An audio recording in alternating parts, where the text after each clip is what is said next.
Welcome to Uzbekistan, a country that I have dreamed of visiting for ages. This is a region of the world that has fascinated me since I was a little kid obsessed with ancient empires and their epic and bloody historical showdowns. For how little Uzbekistan gets talked about today and its relatively minor role in the modern day global stage, its illustrious past will surprise you. The cities of Uzbekistan have played an important role throughout countless world-changing eras, from the famed Silk Road to the Mongol conquests, from the Persians to the Khwarezmians, the Seljuks, Mongols, and the Timurids. Many powerful empires have passed through modern-day Uzbekistan's stone gates and have battled over its ancient fortresses. Visiting Uzbekistan is nothing short of surreal. It is like walking through living history. Each city feels like a massive outdoor museum with centuries-old and even millennia-old monuments and historical sites around every corner. However, we begin our Silk Road backpacking adventure here in its fairly modern and cosmopolitan capital city of Tashkent.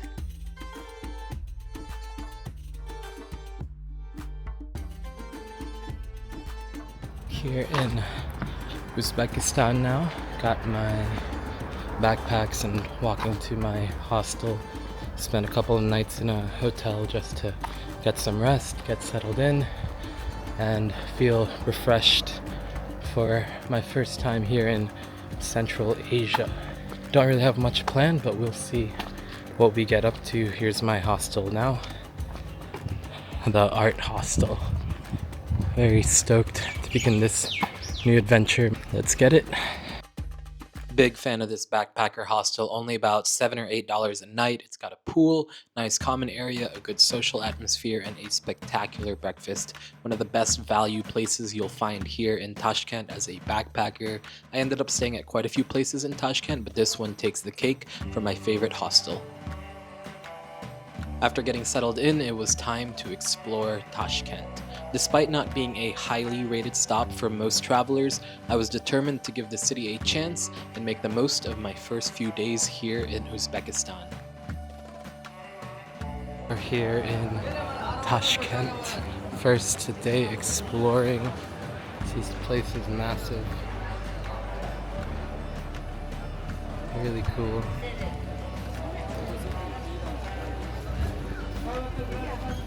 The Chorsu Bazaar was the top spot recommended to me, located here in the old town of Tashkent.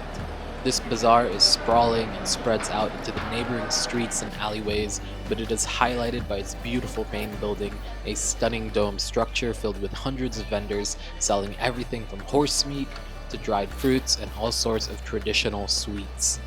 While the Chorsu Bazaar has been a center of commerce for many years, this iconic blue dome building was only built in 1980, showing off how new of a city Tashkent is compared to some of the several thousand-year-old sites you'll find in Uzbekistan.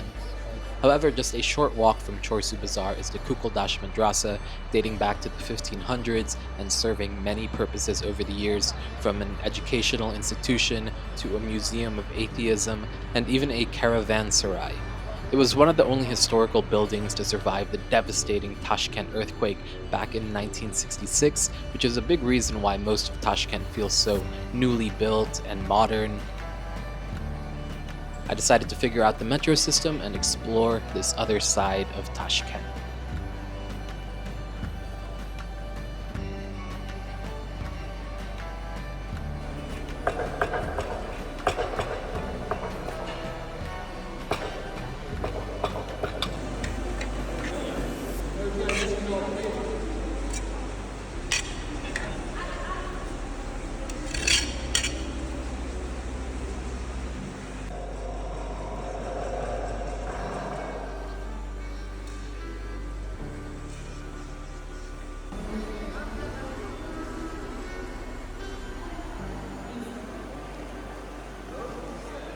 Figure out the railway system of Tashkent.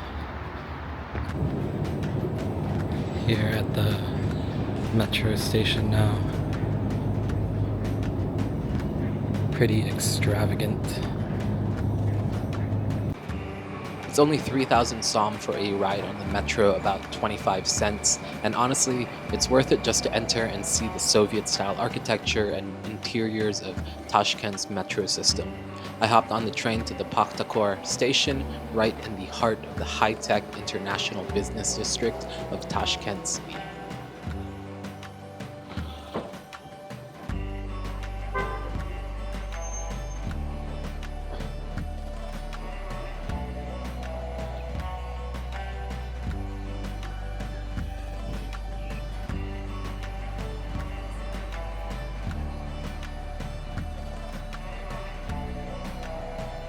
I'm here going for a walk around the Tashkent City Park, right across from the City Mall, and it is such a beautiful green space, surrounded by skyscrapers, a big fountain in the middle. I know a lot of people say that Tashkent isn't worth visiting, and from a historical, cultural standpoint, yes, there aren't that many monuments to see, but it's still a very cool city.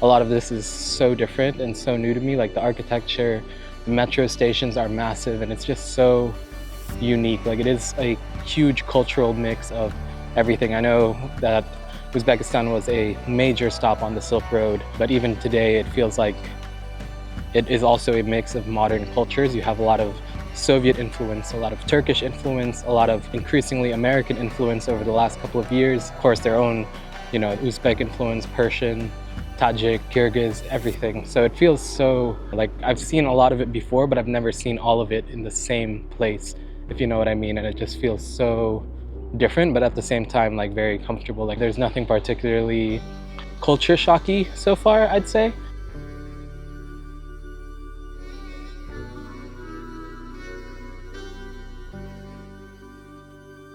So I didn't know much about Uzbekistan coming in. Like, of course, I knew about Samarkand and the other, like, ancient cities, but I didn't look much into Tashkent. And wow, like, based on everything that I knew about Uzbekistan coming in, just seeing all the historic buildings, you would have never guessed how modern and futuristic Tashkent is. Like, this is like on another level. Like, it's one of the most modern places that I've been. Like, everything just feels so almost like Singapore, like, it's just a next level cleanliness. Like, there is no trash anywhere. There is just so many green spaces, and the skyscrapers, the architecture, it's so beautiful. And yeah, I'm very surprised by Tashkent right now.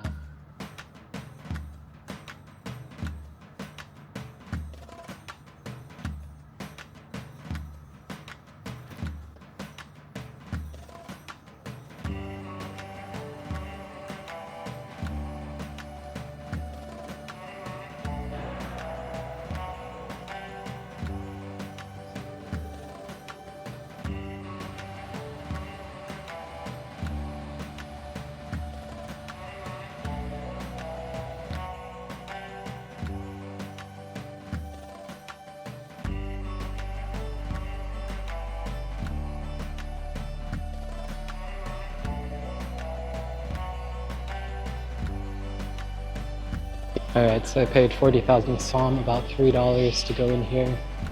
And just from this one room alone, I would say I got my money's worth. This is spectacular. This is just jaw-dropping.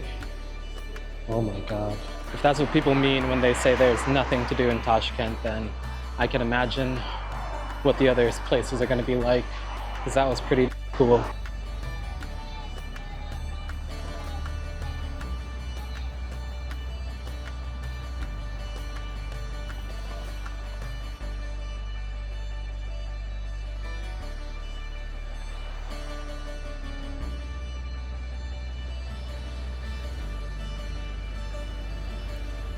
Just so many parks here.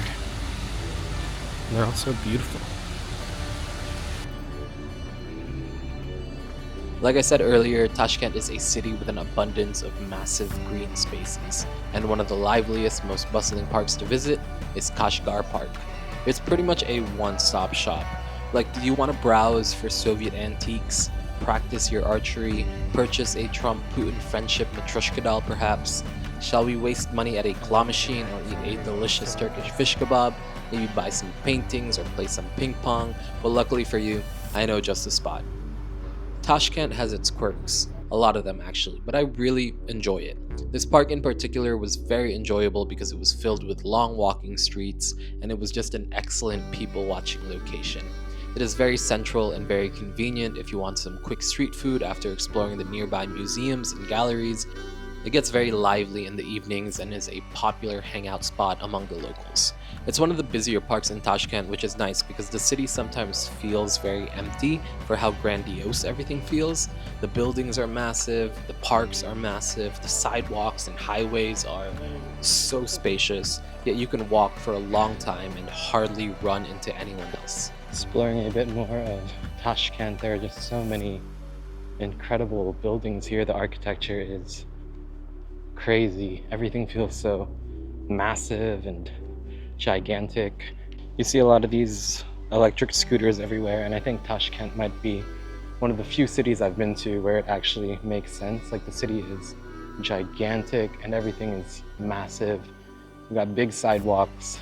It feels like a city that should have a population of 10 or 15 million, but I think it's only like 3 million. So it's just very empty, and there's like so many wide open spaces, and it's honestly perfect for the bird scooters. It could be just because I'm visiting during the summer where it is consistently hitting 100 degrees in the middle of the day, and why be out and about when you can be in a luxurious air-conditioned mall? I will admit the high temperatures did deter me from maximizing every hour of every day, but regardless, I did very much enjoy my time here in Tashkent. It was a great place to get an introduction into Uzbekistan and get my feet set, meet other travelers and pick their brains about any advice or recommendations they might have. I got a SIM card, 20 gigabytes for $4, and that was like the smallest package they had. I figured out how the transportation works. Yandex Go is king here. Be sure to download it before you go and never get scammed by a taxi driver ever again. Seriously, whenever I didn't feel like taking the metro, a ride within the city was never more than $2, including to and from the airport and train station. It is always good to do some on-the-ground research. I know a lot of people prefer to take care of this before arriving into a far-off and foreign country, but that is not how I roll, for better or for worse.